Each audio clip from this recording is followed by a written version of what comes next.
So, when was the first time you heard his music? Was it through the highlight films before you worked there, or But when? I can tell you virtually the exact date that I heard it. I was a college freshman, and I was watching the Super Bowl. I think it was Super Bowl six, and I was watching the pregame in the rec room at my dormitory at Northwestern.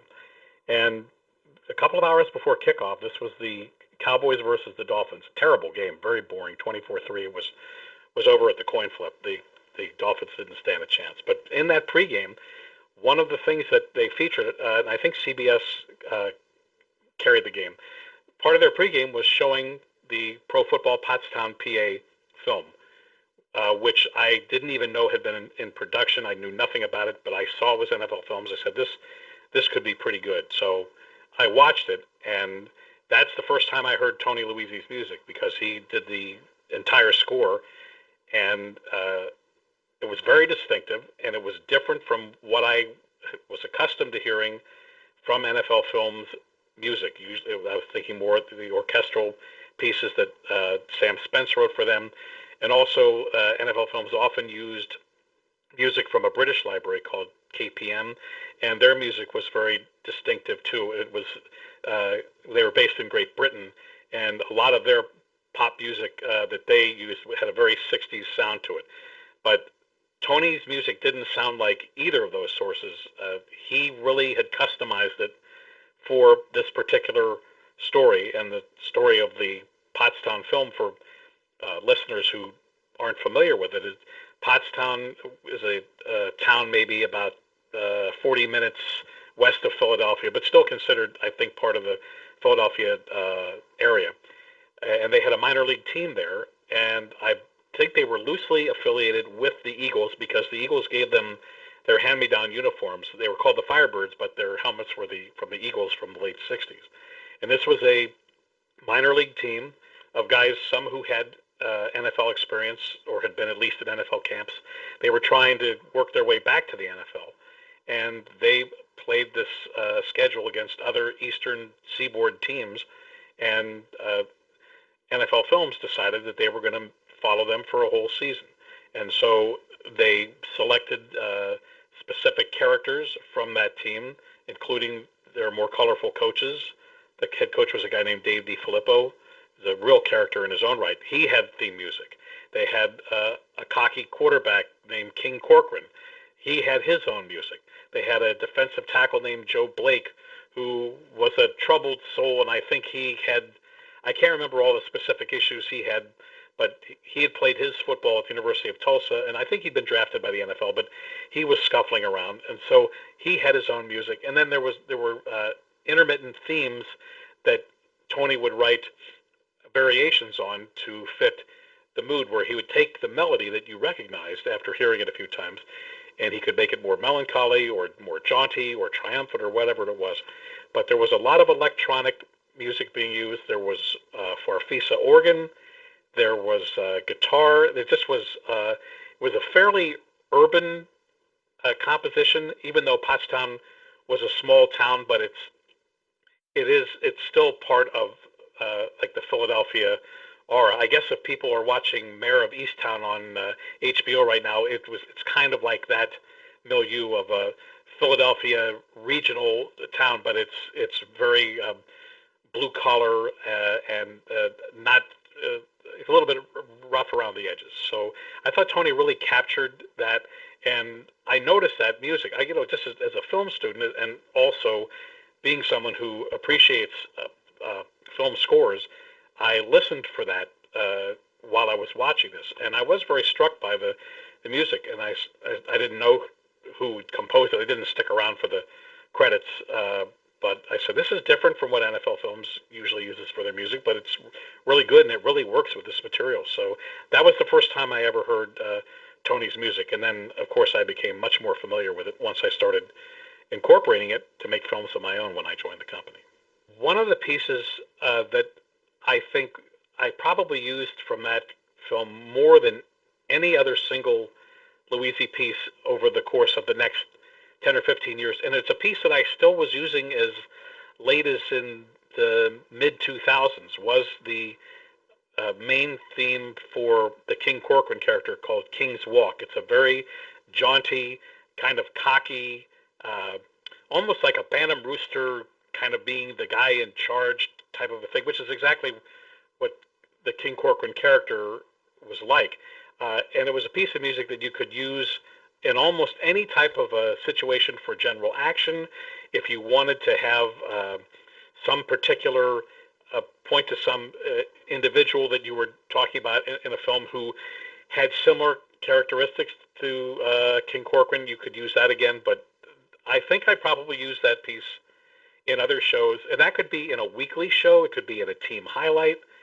I think I used it once in an Eagles highlight film because it also sounds a little bit country because it's kind of like about the Bantam Rooster, like the cock of the walk type of thing.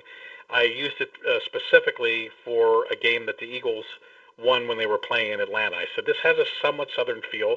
It's also positive. It's jaunty. This will work very well. So those are the types of situations where I would deploy King's Walk. But that was a really good piece. Then there were some other ones. I don't remember the titles of them, but they're very urban. They almost sound like somebody might be on dope or something. They're kind of misty, like someone's a little not disoriented where the music isn't. It's not cacophonous. It's melodic, but there's a feeling of some dissonance or discord about it. And I was still using those pieces in a series that I produced in the mid-2000s on the history of the NFL college draft.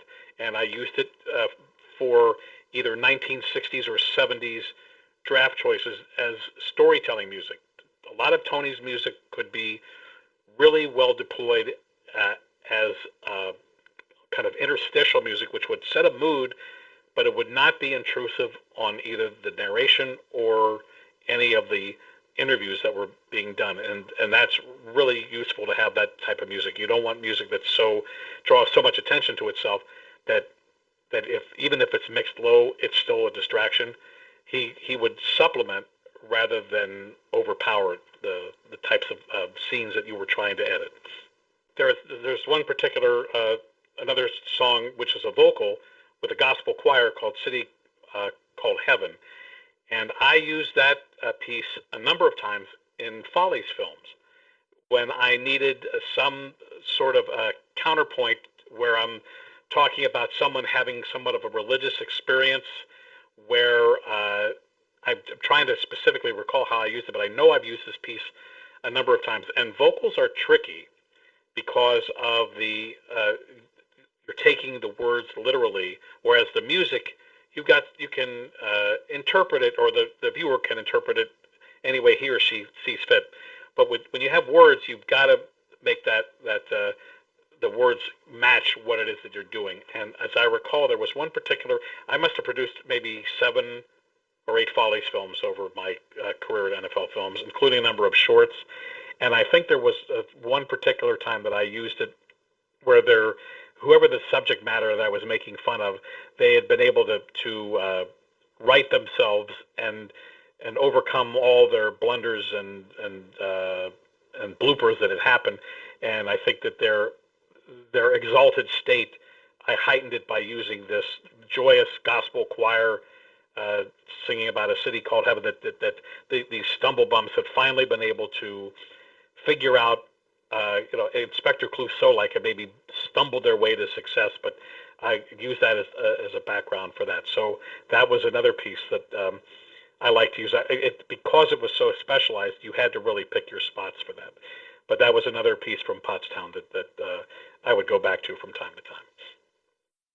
So let's talk about 10 Feet in the Air. How did you first come to see that or be aware of it?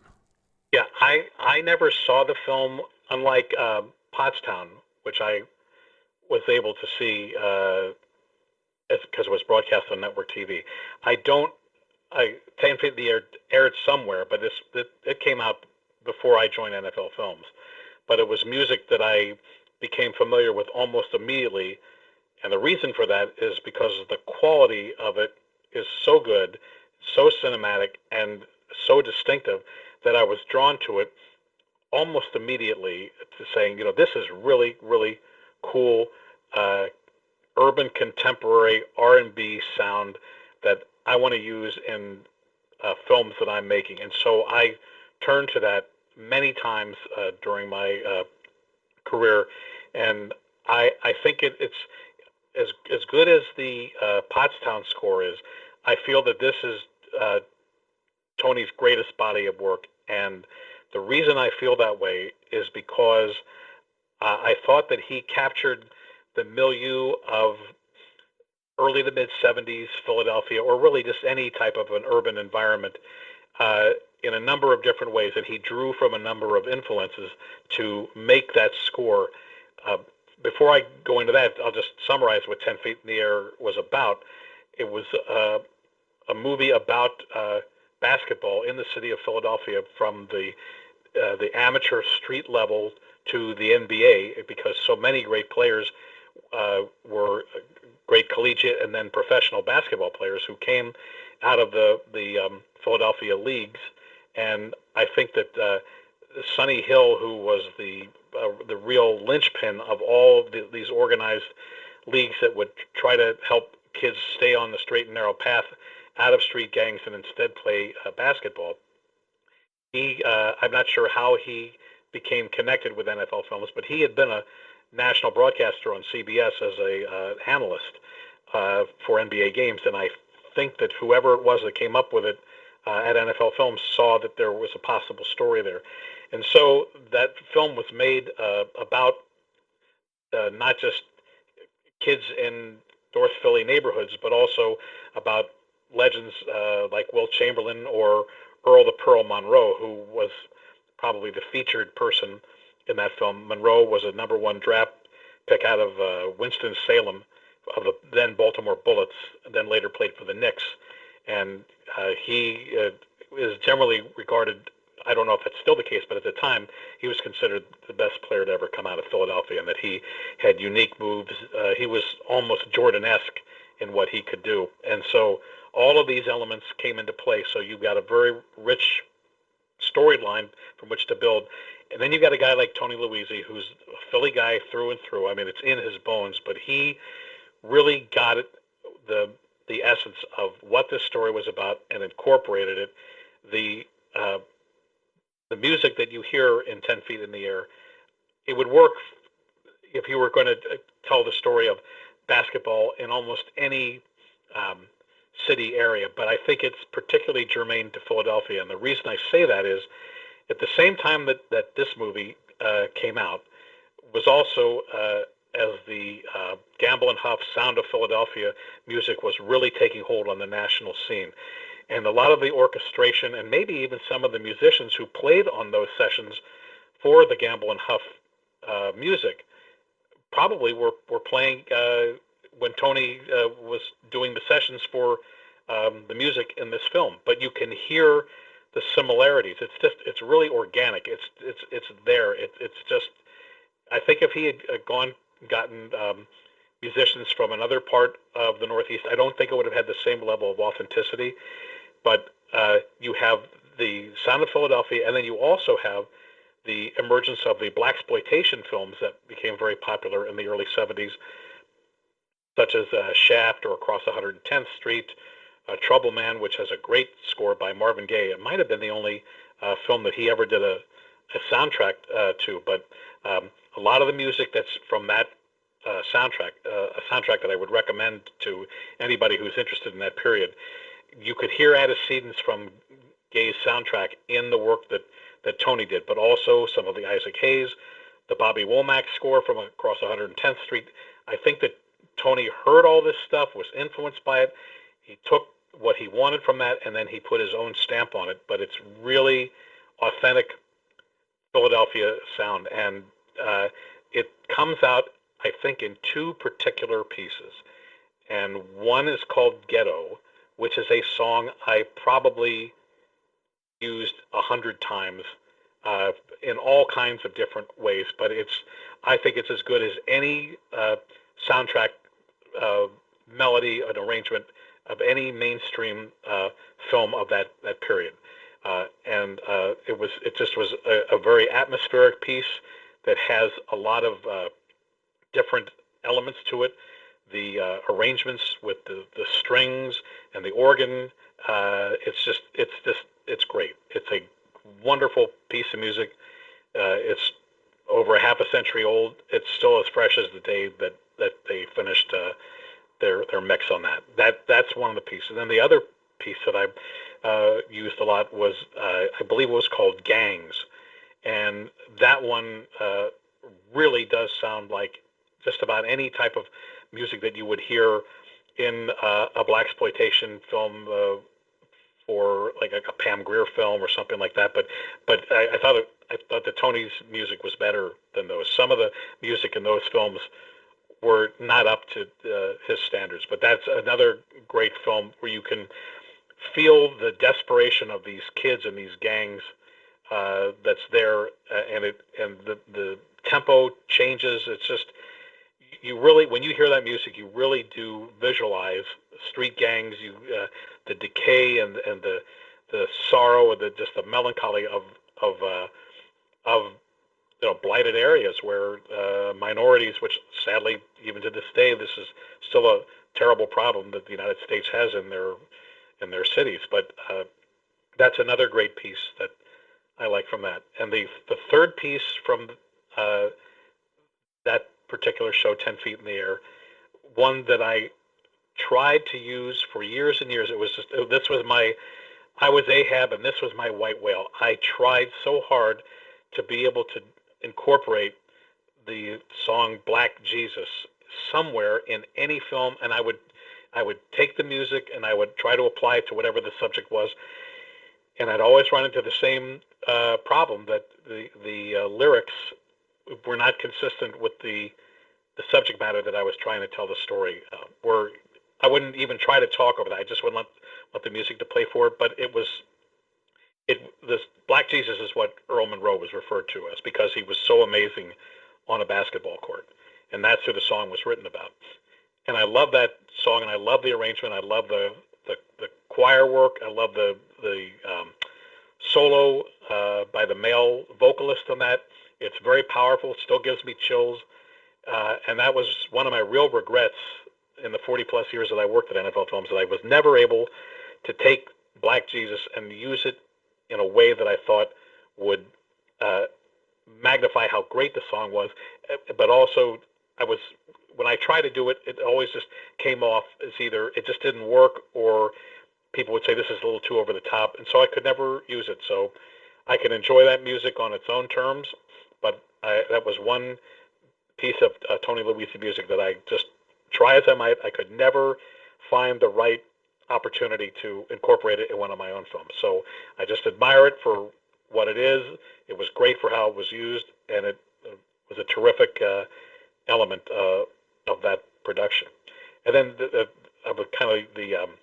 burying the lead here, the title track of the film, 10 Feet in the Air, was sung by one of the great R&B artists of that period, the great Lou Rawls, and he was magnificent on that. But he still, I think it was still fairly early in his career, and he hadn't gotten quite to the point where was singing in the gravelly, distinctive tone that you knew it was Lou Rawls, because Lou Rawls sounded like nobody else.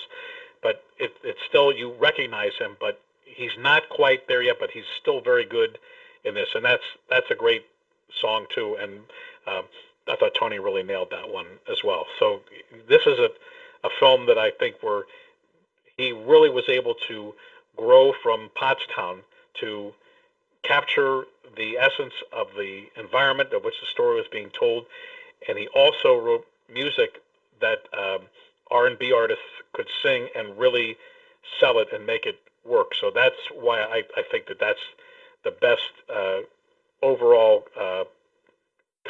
group of compositions that Tony wrote for NFL Films. That's awesome how you brought all that together with all the other film music and the cultural stuff. That was great.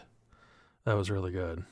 Yeah, well, it's just I like yourself. I really pay attention to film music, and that particular period when I was studying in college, and it just was so much a part of the culture.